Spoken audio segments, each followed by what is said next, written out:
स्वागत है दोस्तों आप सभी का हमारी एक और वीडियो में। और दोस्तों जैसा कि पिछली वीडियो में हमने आपको 30 क्वेश्चन सॉल्व करा दिए थे, अब आगे के 30 क्वेश्चन आपको इस वीडियो में मिलेंगे। इसके बाद फिर नेक्स्ट पेपर को सॉल्व करेंगे। तो देखते हैं आज के क्वेश्चन। तो दोस्तों यहाँ पे क्वेश्चन की तरफ बढ़ने से पहले मैं आपको बता दूं कि यदि आप इसी तरीके की वीडियो देखना पसंद करते हैं तो चैनल को सब्सक्राइब कर दीजिए और चैनल को सब्सक्राइब करने के साथ साथ बेल आइकॉन को भी दबा दीजिए, जिससे कि होगा क्या कि हमारी वीडियो के नोटिफिकेशन आपको सबसे पहले मिल जाएंगे। और दोस्तों यहाँ पे हमने जो टारगेट रखा है वो बाल विकास में 30 आउट ऑफ 30 रखा हुआ है। और दोस्तों यहाँ पे इस वीडियो में हम आपको सिर्फ और सिर्फ आपको प्रैक्टिस सेट कराएंगे। आपको डिटेल में अगर वीडियो चाहिए तो आप किसी भी चैनल को ज्वाइन कर लें जो आपको डिटेल पढ़ाता हो, तो वहाँ पे आप प्रैक्टिस कर सकते, वहाँ पे आप डिटेल को अच्छे से पढ़ सकते हैं और यहाँ पे आप क्या कर सकते हैं, उसकी प्रैक्टिस कर सकते हैं कि आपने जो पढ़ा है उससे कितना आउटपुट निकल के आ रहा है।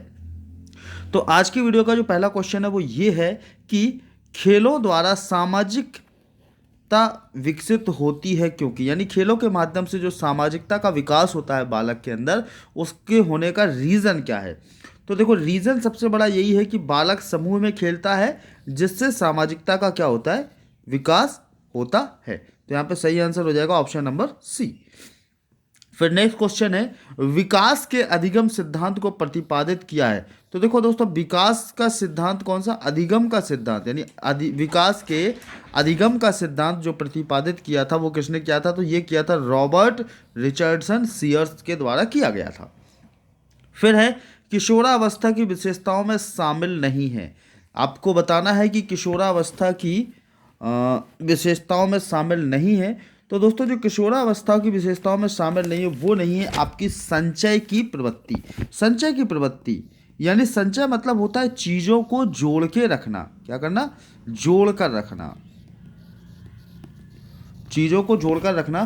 तो जब बालक किशोरावस्था में पहुंच जाता है तो उसकी जो चीज़ों को जोड़ के रखने की जो आदत है वो आदत क्या हो जाती है, ख़त्म हो जाती है। यहाँ पे आपको एक चीज़ ध्यान रखना, क्या हो जाती है, उनकी आदत जो है वो पूरे तरीके से ख़त्म हो जाती है। अब फिर वो चीज़ों को जोड़ के नहीं रखते। आप जानते हैं कि ये सबसे ज़्यादा जो संचय की प्रवृत्ति होती है ये होती है बाल्यावस्था में। आपने बालकों को देखा होगा कि बालक क्या काम करते हैं, अपना सामान, अपने खिलौने, अपने कपड़े, सब कुछ क्या करते हैं, जोड़ के रखते हैं और वो किसी को भी नहीं देते हैं। तो यहाँ पे क्लियर हुआ। फिर नेक्स्ट क्वेश्चन की बात करें तो नेक्स्ट क्वेश्चन है, मनोविज्ञान को किसके विज्ञान के रूप में परिभाषित किया जाता है। तो दोस्तों जो मनोविज्ञान है इसको परिभाषित किया जाता है आपका, ये मन के विज्ञान और व्यवहार के विज्ञान दोनों को शामिल किया जाता है इसमें। तो आपका सही आंसर क्या हो जाएगा, ऑप्शन नंबर सी। फिर है बच्चों को कैसे रंग पसंद आते हैं। ये बहुत ही अच्छा क्वेश्चन है। बच्चे किस प्रकार के रंग पसंद करते हैं ये आपको बताना पड़ेगा। तो यहाँ पे बच्चे चमकीले और चटक रंग जैसे लाल, पीला, गुलाबी, हरा, यानी गहरे रंग, यानी ज़्यादा चमकीले और भड़कीले रंग क्या करते हैं, बच्चे पसंद करते हैं। नेक्स्ट क्वेश्चन है, मनुष्य को जो कुछ बनना होता है प्रारंभ के 4-5 वर्षों में ही बन जाता है, यह कथन किसका है। यानी कहने का मतलब यह है कि स्टार्टिंग से 4 साल तक ही पता चल जाता है कि भाई भविष्य में क्या बनेगा। तो यह कथन जो कहा था वो कहा था सिगमंड फ्राइड के द्वारा ये बात कही गई थी। और दोस्तों यहाँ पे अगले क्वेश्चन की तरफ बढ़ने से पहले मैं आपको बता दूं कि ये जो लेक्चर है इस लेक्चर की पूरी पीडीएफ हमारे टेलीग्राम चैनल पे आपको मिल जाएगी। तो टेलीग्राम चैनल की लिंक नीचे डिस्क्रिप्शन में दी है, वहाँ से आप जुड़ जाइए तो वहाँ पे आपको इसकी पीडीएफ भी मिल जाएगी। बात करें छोटे बच्चों को अभिभावक स्कूल क्यों भेजते हैं, यानी जो छोटे छोटे बच्चे होते हैं उनको अभिभावक स्कूल क्यों भेजते हैं, तो बच्चों को सामुदायिक रूप से नए अनुभव सीखने के लिए, यानी वहाँ पे बैठ के नए अनुभव सीखते हैं। क्योंकि आजकल जो ऑनलाइन क्लास चल रही है तो ऑनलाइन क्लासों में क्या करते हैं बच्चे जो हैं वो सामुदायिक रूप से जो नए अनुभव हैं उनको नहीं सीख पाते हैं, इसी कारण से बच्चों को स्कूल भेजा जाता है।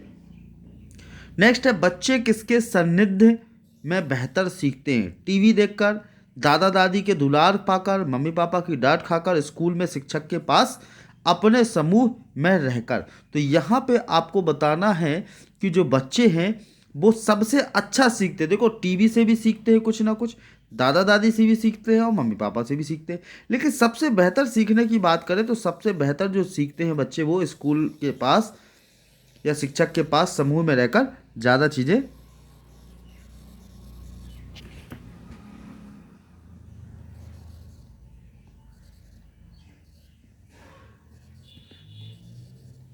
सीखते हैं। फिर इसके बाद नेक्स्ट, शिक्षा मनोविज्ञान का अध्ययन अध्यापक हेतु इसलिए आवश्यक है क्योंकि, यानी अब शिक्षा मनोविज्ञान हम टीचर्स को क्यों पढ़ना चाहिए, ये काफ़ी अच्छा क्वेश्चन है, आप इसको स्टार करके रख सकते हैं।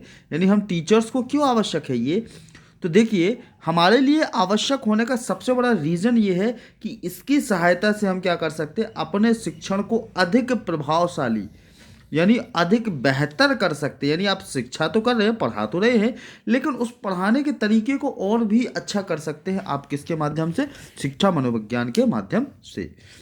नेक्स्ट है, बच्चे कैसी टीचर पसंद करते हैं, यानी किस प्रकार के टीचर बच्चों को ज़्यादा पसंद आते हैं। तो बच्चों को जो पसंद आते हैं वो खूब खेल सिखाने वाला टीचर बड़ा पसंद आता है, खेल सिखाने वाली प्यार करने वाली टीचर पसंद आती है, सुंदर कपड़े पहने प्यारी प्यारी बातें बोलने वाले टीचर, यानी बच्चों को तीनों गुणवत्ता वाले टीचर पसंद आते हैं। तो आपका आंसर क्या हो जाएगा, अप्रयुक्त सभी। नेक्स्ट है, सामाजिकरण की प्रक्रिया में शिक्षक उत्तरदायित्व में शामिल है, यानी सामाजिकरण प्रक्रिया में शिक्षक के उत्तरदायित्व यानी शिक्षक का क्या उत्तरदायित्व बनता है। तो शिक्षक का सामाजिक वातावरण का निर्माण करना बिल्कुल सही, ये भी उसका दायित्व है।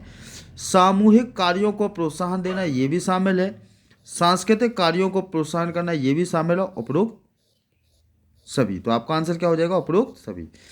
नेक्स्ट है, बच्चे जिद्दी हो जाते हैं, यानी जो बालक है वो जिद करने लगता है छोटी छोटी चीज़ों के लिए, क्यों, तो जब परिवार में माँ बाप में अंतर व्यक्तिक संप्रेषण ना हो, यानी उनमें माँ बाप में आपस में क्या ना हो, संप्रेषण यानी अच्छे से बातचीत ना हो, क्या ना हो, अच्छे से बातचीत ना हो, और बार बार डांट सहनी पड़ती है, तब बच्चा क्या हो जाता है, जिद्दी हो जाता है। क्या हो जाता है, जिद्दी हो जाता है।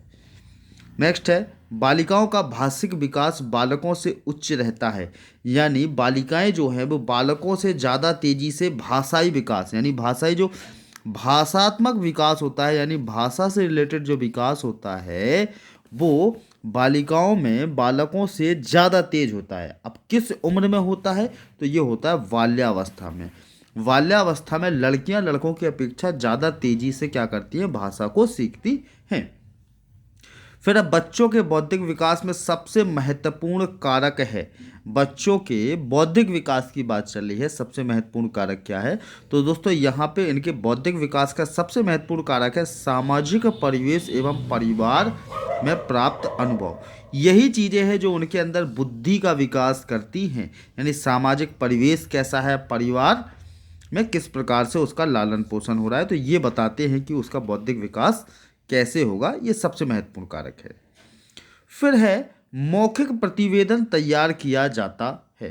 तो यहाँ पे मौखिक प्रतिवेदन की बात है, तो मौखिक प्रतिवेदन जो है वो वाटसन द्वारा तैयार किया गया था। किसके द्वारा, वाटसन द्वारा तैयार किया गया था। नेक्स्ट है, यदि आपकी कक्षा में शर्मिला बच्चा आ जाए, शर्मिला यानी जो शर्माता है, उसको सिखाने में आप कैसे संवर्धित करेंगे। अब देखिए ऐसे क्वेश्चन दोस्तों थ्योरेटिकल क्वेश्चन पेपर में आते ही आते हैं कि एक बच्चा जो है वो शर्मिला है और आपकी कक्षा में आ जाए और आप टीचर हैं, तो आप कैसे उसको सिखाएंगे। तो बच्चे में सबसे पहले तो आत्मविश्वास बढ़ाने के लिए उसे सभी बच्चों के साथ मिलने जुलने, अपना लंच शेयर करने, सबके साथ गाने और खेलने को प्रोत्साहित करेंगे। यानी ये जो मोड्स हैं इनके माध्यम से हम क्या कर सकते हैं, बच्चे को सिखा सकते हैं। तो ध्यान रखना, सबसे पहले हम क्या करेंगे, बच्चे को, जो भी शर्मीला बच्चा आता है, पहले तो उसकी शर्म को दूर करने का काम करेंगे। तो देखो यहाँ क्या लिखा है, पहला ऑप्शन है आपका कि शर्मीलापन छुड़ाने का प्रयास करेंगे। अब आप मुझे बताओ, शर्मीलापन छुड़ाने का प्रयास करोगे, बिल्कुल सही बात है, ये भी करोगे। बच्चों के माता पिता को इसकी सूचना देंगे, माता पिता को भी सूचना देंगे, तो उससे क्या फ़र्क पड़ता है, उससे माता पिता भी कुछ भी नहीं कर पाएंगे, वही समझाएंगे सिखाएंगे। और लास्ट था आपका, उसने अपने हॉल पर छोड़कर कार्य में लग जाएंगे, तो ये तो गलत बात है, ऐसा बिल्कुल नहीं है। बात क्या है, सिखाने की बात चल रही है। तो पहला वाला तो ठीक है, लेकिन अब देखो आप ये जो पहले वाले की जो बात है वो सी वाले में शामिल है। और भी एक्स्ट्रा चीज़ें यहाँ दी हैं, अपना लंच शेयर करना, सबके साथ गाना, खेलने को प्रोत्साहन करना, तो इसलिए ये ऑप्शन सी जो है ये ज़्यादा सही हो जाएगा। ऐसा नहीं है कि आपका ए वाला गलत है, लेकिन सी वाला जो है वो ज़्यादा अप्रोप्रिएट है क्योंकि इसमें ए वाली चीज़ें भी शामिल हैं। नेक्स्ट है, सीखने की प्रक्रिया में बच्चों को शैक्षिक कार्य करने के लिए सबसे कठिनाई किस बात में होती है। यानी सीखने की प्रक्रिया में बच्चा जो है शिक्षा में सबसे ज़्यादा उसे कठिनाई कहाँ होती है, तो सबसे ज़्यादा उसको कठिनाई होती है वो होती है अक्षरों को पहचान कर लिखने में, कि अक्षर पहचानना फिर उसके बाद लिखना। नेक्स्ट है, मनोविज्ञान प्रवृत्ति की विशेषताओं में सम्मिलित है। तो मनोविज्ञान की इसमें जो सम्मिलित होती है वो होती है बाल मनोविज्ञान पर बल दिया जाता है, बिल्कुल सही। बालक के व्यक्तित्व का आदर किया जाता है और व्यक्तित्व विभिन्नता सिद्धांत पर बल दिया जाता है, यानी ये सारी चीज़ें इसमें शामिल होती हैं। नेक्स्ट है, बाल्यावस्था की मुख्य विशेषताओं में शामिल है।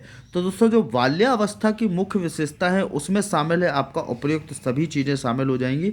अधिगम की तीव्रता भी शामिल होती है, अपेक्षाकृत स्थिर विकास प्रक्रिया भी शामिल होती है, और यथार्थवादी दृष्टिकोण का प्रादुर्भाव भी क्या होता है इसमें शामिल होता है, यानी आपका आंसर क्या हो जाएगा, ऑप्शन नंबर डी। नेक्स्ट है, मनोविश्लेषणात्मक यानी साइकोलॉजिस्ट उपागम का प्रतिपादन किया था। तो मनोविश्लेषणात्मक उपागम का प्रतिपादन जो किया था वो किया था सिगमंड फ्रायड, इनका पूरा नाम है सिगमंड फ्रायड। नेक्स्ट है, कक्षा के मनोवैज्ञानिक वातावरण की जिम्मेदारी मुख्यतः किसकी होती है। तो इसकी जो जिम्मेदारी होती है वो किसकी होती है वो आपको बताना है, ठीक है। तो ये जिम्मेदारी होती है कक्षा के शिक्षक की, यानी मनोवैज्ञानिक वातावरण कैसे बनाएं ये कक्षा में बच्चों की जिम्मेदारी तो होती नहीं। अब समुदाय तो वहाँ होता नहीं है, होता क्या है वहाँ पे, या तो टीचर होगा या प्राचार्य होगा या विद्यार्थी होगा। तो प्राचार्य तो अपने ऑफिस में रहते हैं भाई, विद्यार्थी जो है विद्यार्थी को तो अपन सिखा रहे हैं, तो बचा क्या आपके पास, कक्षा शिक्षक की। नेक्स्ट है, यदि कोई बच्चा एक ही प्रकार की गलती बार बार सुधारने पर भी करे तो क्या करेंगे। यानी एक बच्चा जो है बार बार वही गलती कर रहा है, आप फिर डांट रहे हो फिर सुधार रहे हो लेकिन वो नहीं मान रहा है, तो क्या करेंगे, बच्चे को सही प्रक्रिया बताकर उसे बार बार लिखित रूप से दोहराने को कहेंगे। यानी आप कहते हैं ना कि बार बार उसको होमवर्क दे दो, इस शब्द जैसे एक बार होमवर्क नहीं किया तो फिर आप क्या कहेंगे उसे, इसको 2 बार लिख के आओ। अगर 2 बार में नहीं मान रहा है तो फिर आप कहोगे इसे 5 बार लिख के आओ। तो जब बार बार उसको लिखने को देंगे तो वो ऑटोमेटिक क्या करेगा, उसको सही करने का काम करेगा। नेक्स्ट, बच्चे के लिए किसी भी ज्ञान को सीखने की वय सीमा का क्या प्रभाव होता है, या वय सीमा की बात है बच्चे के सीखने की। तो शिक्षण में बच्चे को समुचित स्तर पर सभी फलदायी होता है, वह शारीरिक रूप से तथा मानसिक रूप से इसके लिए क्या हो, तैयार हो, तभी उसको बेनिफिट मिलता है, जब शारीरिक और मानसिक रूप से क्या हो, वो प्रॉपर तरीके से तैयार हो। तो इसका सही आंसर हो जाएगा आपका ऑप्शन नंबर वी। नेक्स्ट है, विद्यार्थियों में अध्ययन चेतना विकसित करने के लिए आप अध्यापक होने के नाते किन शिक्षण विधियों का प्रयोग करेंगे। शिक्षण विधि की बात की जा रही है, तो यहाँ पे जिन शिक्षण विधियों का आप टीचर होने के नाते प्रयोग करेंगे तो वो हो जाएगा आपका यहाँ पे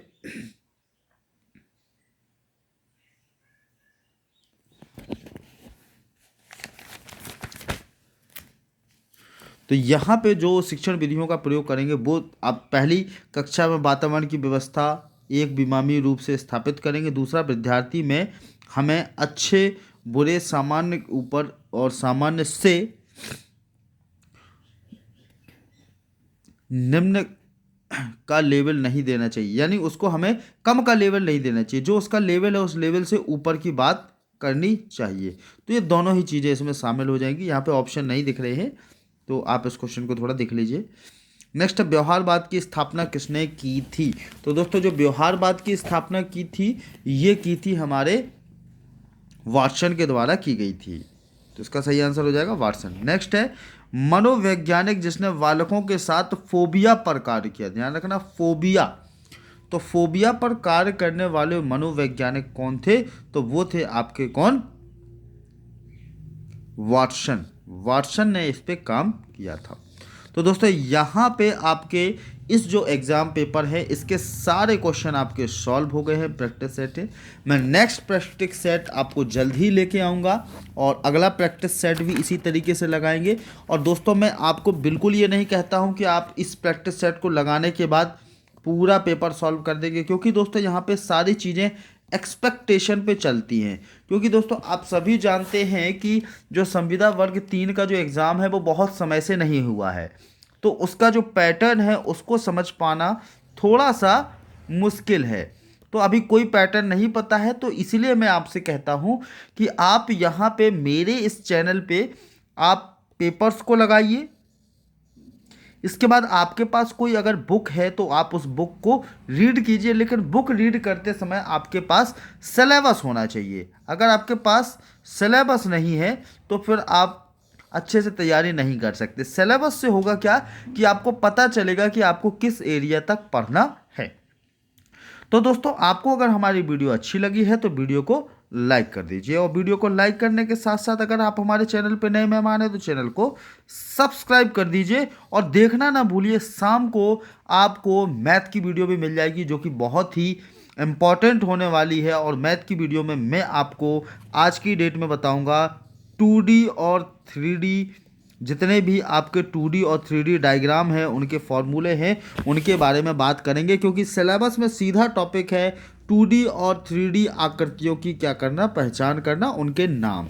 तो आकृतियों की पहचान के साथ साथ अपन उनसे रिलेटेड कुछ फॉर्मूले भी देखेंगे।